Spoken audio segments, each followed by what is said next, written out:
Hello बच्चों, good morning.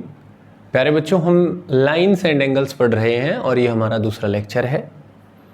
और आज जो हम टॉपिक पढ़ेंगे वो ये पढ़ेंगे पेयर ऑफ एंगल्स और कुछ थ्योरम भी पढ़ेंगे। ठीक है, तो पेयर ऑफ एंगल्स की बात करें तो पेयर ऑफ एंगल्स मतलब दो एंगल जब एक साथ दिए हों तो वो आपस में क्या क्या कहलाते हैं। दो एंगल कॉम्प्लीमेंट्री एंगल कब होते हैं, सप्लीमेंट्री कब होते हैं, एडजेसेंट एंगल कब होते हैं, लीनियर पेयर ऑफ एंगल कब होते हैं और वर्टिकली अपोजिट एंगल कब बोले जाते हैं। ठीक है, तो ये 5 टॉपिक हैं हमारे, मतलब पेयर ऑफ एंगल्स हैं। ये 5 टाइप पढ़ेंगे हम पेयर ऑफ एंगल्स की, यानी दो एंगल आपस में कॉम्प्लीमेंट्री कब कहलाएंगे, सप्लीमेंट्री कब कहलाएंगे, एडजेसेंट एंगल कब कहलाएंगे, लीनियर पेयर ऑफ एंगल कब कहलाएंगे और वर्टिकली अपोजिट एंगल कब कहलाएंगे। तो बारी बारी से ये 5 चीज़ें हम डिस्कस करेंगे। ठीक है बेटा, तो सबसे पहले पॉइंट पे आ जाइए आप। कौन से पे? Complementary angles. ये देखिए कॉम्प्लीमेंट्री एंगल्स।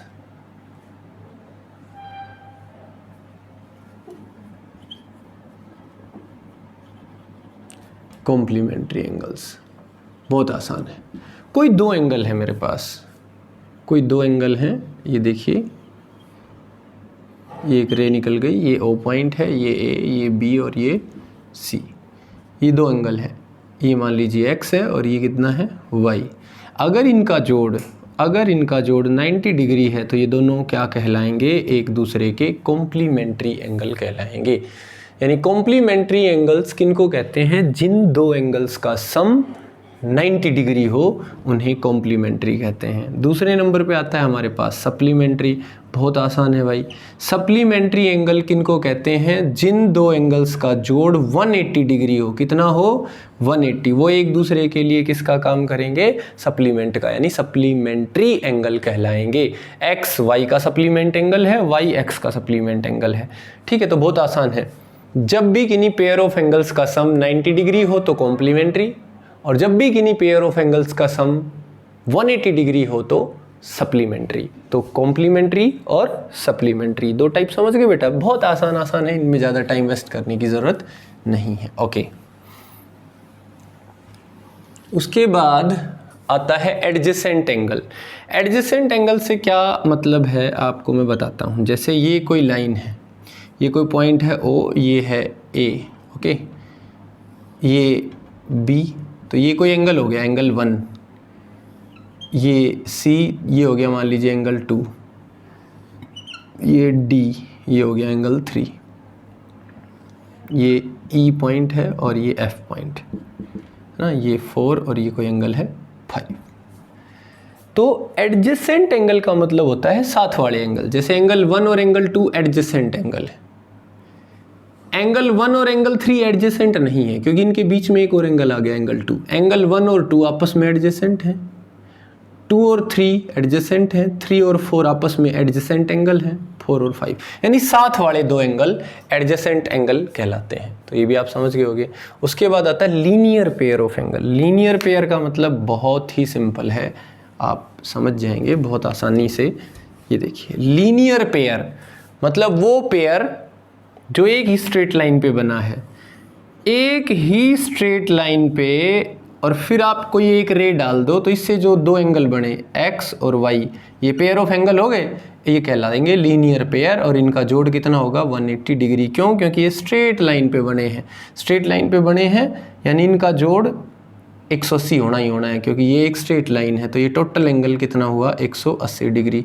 तो ये दोनों, ये जो रे है ये इस लाइन को जिन दो एंगल्स में डिवाइड कर रही है वो दोनों कहलाएंगे लीनियर पेयर। क्या कहलाएंगे मेरे बच्चों? लीनियर पेयर कहलाएंगे। ओके, उसके बाद आया वर्टिकली अपोजिट एंगल्स। ओके, ये बात भी बहुत आसान है। वर्टिकली अपोजिट एंगल्स क्या होते हैं? देखिए कोई दो लाइन है जो एक दूसरे को इंटरसेक्ट करके निकलती हैं। ये कोई दो लाइन थी, ये कोई AB लाइन थी और ये CD लाइन थी, और ये एक दूसरे को O पॉइंट पे इंटरसेक्ट करके निकलती हैं। तो यहाँ 4 एंगल आपको नज़र आने चाहिए, एंगल 1, 2, 3 और 4। तो ये जो दोनों एंगल हैं, एंगल 1 और 3, कौन सा? एंगल 1 एंड एंगल 3, ये कैसे एंगल है बेटा? वर्टिकली अपोजिट एंगल्स है ये, और ये दोनों वर्टिकली अपोजिट एंगल है, एंगल 2 एंड एंगल 4 कैसे एंगल हैं? वर्टिकली अपोजिट एंगल है। तो ये दोनों वर्टिकली अपोजिट, ये दोनों इक्वल होंगे, ये दोनों इक्वल, खैर ये बाद में पढ़ेंगे हम, ठीक है। तो आप लोग समझ गए होंगे वर्टिकली अपोजिट एंगल क्या होते हैं। तो प्यारे बच्चों, पेयर ऑफ एंगल्स के बारे में मैंने आपको बता दिया है, ठीक है। आसान सा टॉपिक है, कोई ज़्यादा डिफ़िकल्ट टॉपिक नहीं है। उसके बाद अगर हम बात करें तो हम बात करेंगे कुछ थ्योरम्स हैं उनकी। देखिए, मैं एक थ्योरम लिख रहा हूँ। If a ray stands on a line, if a ray stands on a line, stands on a line, ठीक है। If a ray stands on a line, then the sum of the adjacent angles, then the sum of the adjacent angles, sum of the adjacent angles so formed is 180 degree, is 180 degree। अब इसको देखिए, ये कहता है if a रे, बस theorem की statement ध्यान रखनी है बेटा।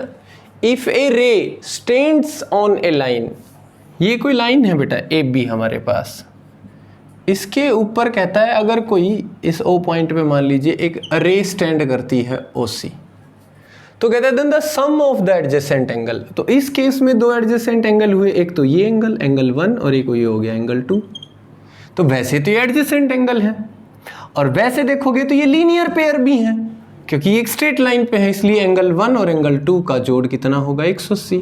यानी यहाँ एडजेसेंट एंगल कह तो रहा हूँ, लेकिन एक्चुअल में तो ये लीनियर पेयर है, और लीनियर पेयर का जोड़ 180 होता है। तो ये कहता है if a ray stands on a line then the sum of the adjacent angle so formed is 180 degree. ठीक है बच्चों, ओके। एक और बात, जैसे मान लीजिए ये एंगल है, तो इस एंगल के लिए OB और OC आर्म कहलाती हैं, आर्म। ऐसे ही OAB क्या है? एक आर्म है।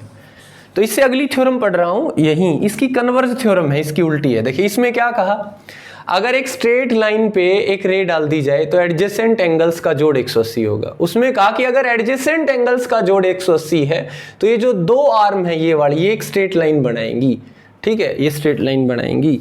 ये थ्योरम है, तो आप समझ गए होगे, इसमें ज़्यादा समझाने की जरूरत नहीं है। कहता है if the sum of two adjacent angles, मैं लिख भी देता हूँ वो थ्योरम भी यहाँ, इसी की कन्वर्ज थ्योरम है। क्या है? If the sum of two adjacent angles, if the sum of two adjacent angles is 180 degree, then there यानी क्या कह रहा है, अगर किन्हीं दो एडजेसेंट एंगल का जोड़ 180 है, then there non common arms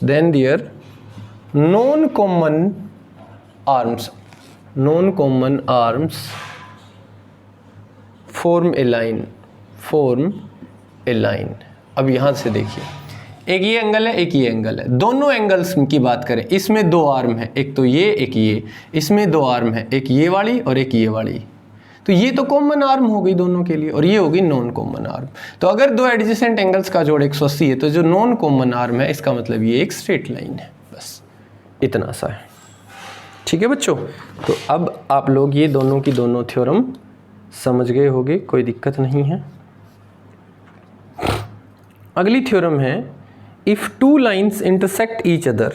okay, ये थ्योरम भी बहुत जरूरी है पढ़नी भाई।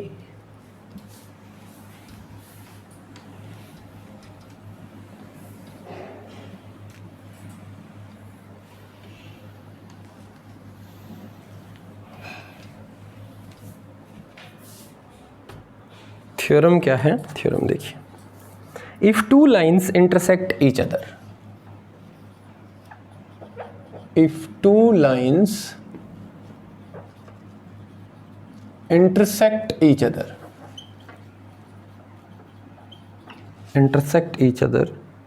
then the vertically opposite angles,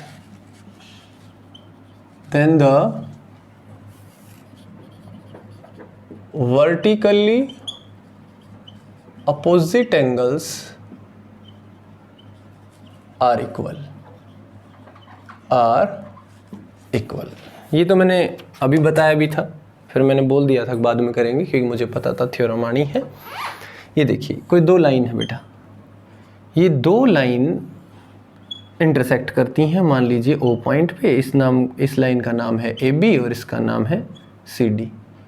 तो ये जो वर्टिकली अपोजिट एंगल हैं ये दोनों इक्वल होते हैं। क्यों इक्वल होते हैं? मान लीजिए इसे मैं x कह देता हूँ और इस एंगल को मैं y कह देता हूँ और इसे मैं z कह देता हूँ, ठीक है, कोई दिक्कत नहीं। अभी मेरे को नहीं पता ये दोनों इक्वल हैं कि नहीं, ऐसे ये दोनों भी इक्वल होंगे, ये इक्वल प्रूव हो गए तो ये भी ऐसे इक्वल प्रूव हो जाएंगे, कोई बड़ी बात नहीं। चलो इसको x का, इसको y का, इसको z का। सबसे पहले आप नज़र कीजिए कि सी डी एक स्ट्रेट लाइन है। सी डी अगर स्ट्रेट लाइन है तो x और y लीनियर पेयर हो गया, यानी x और y का जोड़ हो गया 180, x और y का जोड़ 180 हो गया। इसी तरह आपको नज़र आ रही होगी बेटा ए बी एक स्ट्रेट लाइन है। देखिए ये जो ए बी है ये एक स्ट्रेट लाइन है। ए बी अगर स्ट्रेट लाइन है तो एंगल z और y का जोड़ यानी कि angle z plus angle y कितना होगा बेटा? 180, यानी ये दोनों बराबर हो गए। x प्लस वाई बराबर हो गया z प्लस वाई, y से y cancel, x is equal to z, x और z बराबर हो गए। यानी वर्टिकली अपोजिट एंगल्स क्या होते हैं बेटा? इक्वल होते हैं, ठीक है। तो इसमें कोई दिक्कत नहीं है। अब हम कुछ क्वेश्चन करते हैं इन्हीं टॉपिक्स के बिहाफ पे।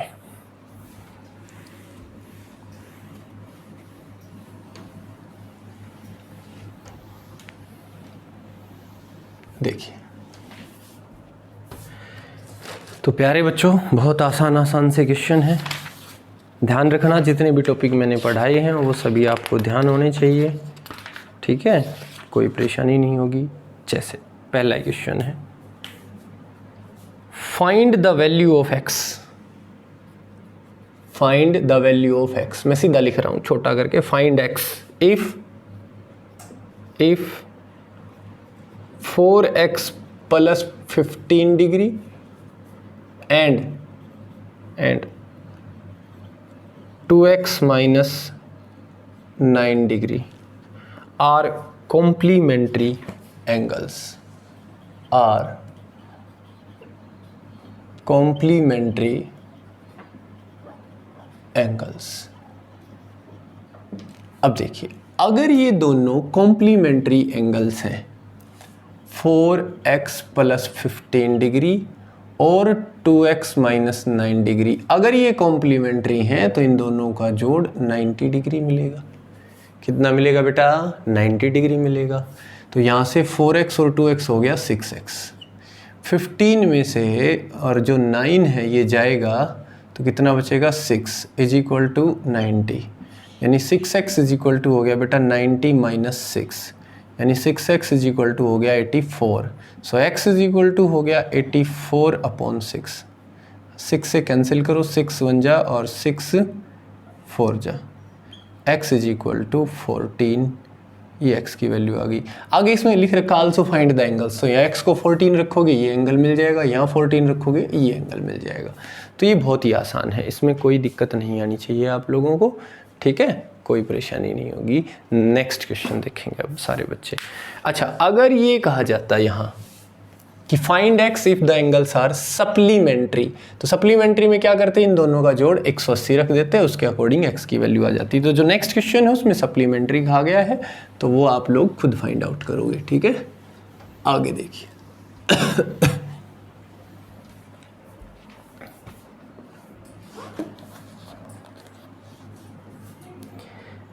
the difference between an angle and half of its complement is 30 degree, ठीक है।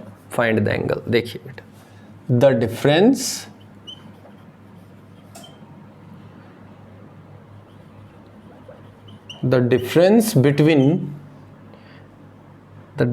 between an angle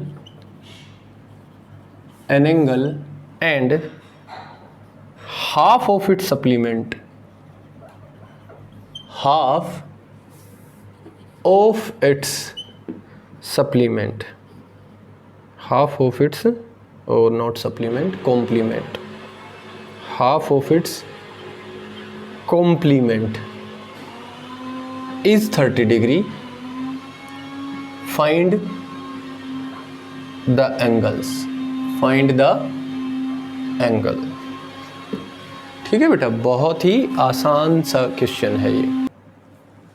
तो देखिए बेटा, इसने कहा था डिफरेंस बिटवीन एन एंगल, कोई एंगल है उसमें, and half of its complement is 30 degree, एक एंगल में और उसके कॉम्प्लीमेंट के हाफ का जो डिफरेंस है वो 30 डिग्री है, तो कहता है फाइंड द एंगल। चलिए, हमने मान लिया let the angle is equal to x degree, तो उसका कॉम्प्लीमेंट क्या हुआ, कॉम्प्लीमेंट क्या हुआ 90 माइनस एक्स। देखिए, किसी भी एंगल और उसके कॉम्प्लीमेंट का जोड़ 90 होता है। ये एंगल है x, ये उसका कॉम्प्लीमेंट है y, तो ये हो गया 90, यानी y बराबर हो गया 90 माइनस एक्स, ऐसे कह सकता हूँ।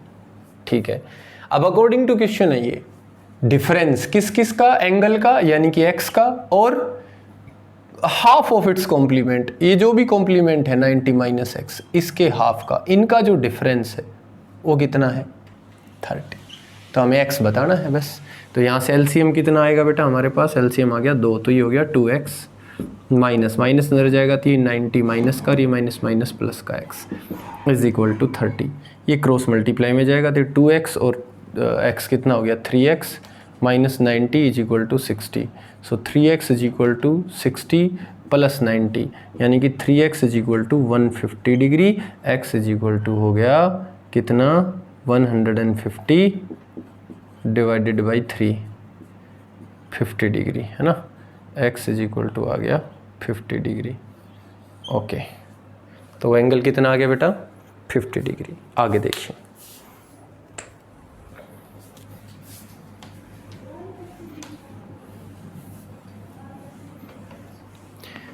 नेक्स्ट क्वेश्चन देखिए बेटा, आसान आसान से ही है। नेक्स्ट जो क्वेश्चन है हमारे पास वो है,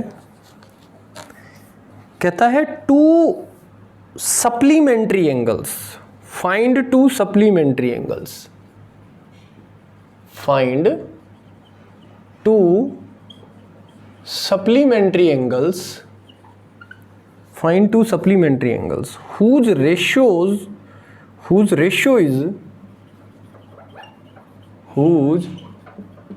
ratio is 7:8। कोई दो सप्लीमेंट्री एंगल है जो किस रेशियो में है 7:8 में। तो एक हो गया हमारे पास 7x और दूसरा हो गया हमारे पास 8x। अगर ये सप्लीमेंट्री हैं तो इन दोनों का जोड़ कितना होगा 100% 180 डिग्री होगा। क्यों? क्योंकि सप्लीमेंट्री एंगल्स का जोड़ 180 डिग्री होता है। ठीक है बेटा, तो ये हो गया 15x is equal to 180 degree, x is equal to हो गया 180 अपॉन 15। अब भाई 15 से कैंसिल करो इसको, कितने से जाएगा ये 12। सो x इज इक्वल टू आ गया 12। तो अब एंगल निकालिए। पहला एंगल कितना था 7x, यानी कि 7 मल्टीप्लाई बाई 12 84 डिग्री। दूसरा था 8x, यानी कि 8 multiply by 12 is equal to 96 degree. ये दो एंगल आ गए आपके पास, है ना। ये दोनों कैसे एंगल हैं? ये दोनों सप्लीमेंट्री एंगल्स हैं। और देखिए बेटा, आगे चलते हैं, एक दो क्वेश्चन और करते हैं।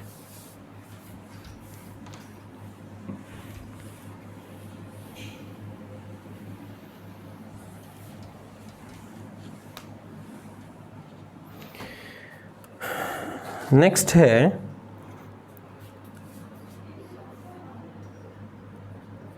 The difference between two supplementary angles is 54 degree, find the two angles. Okay, the difference between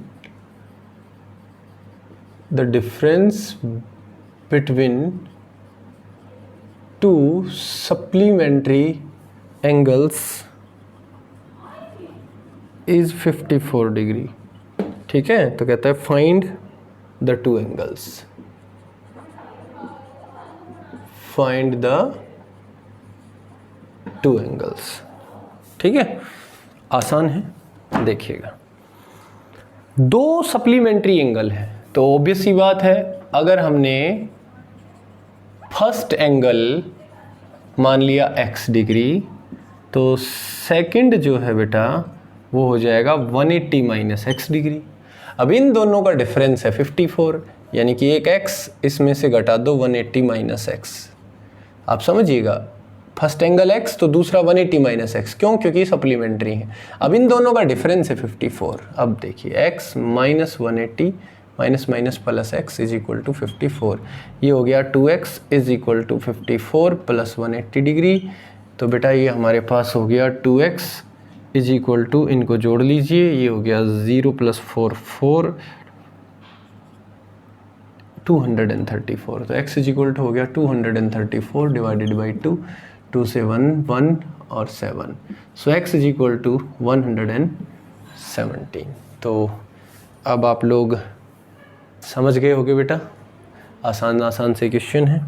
ठीक है बच्चों, तो ये कुछ क्वेश्चन है 6 7 8 जितने भी कर सको आप इस एक्सरसाइज के क्वेश्चन करो, इसकी थ्योरम पढ़ो और बेसिक कंसेप्ट अच्छे से पढ़ो, पेयर ऑफ एंगल्स है ना, वो सब कुछ पढ़ोगे बेटा।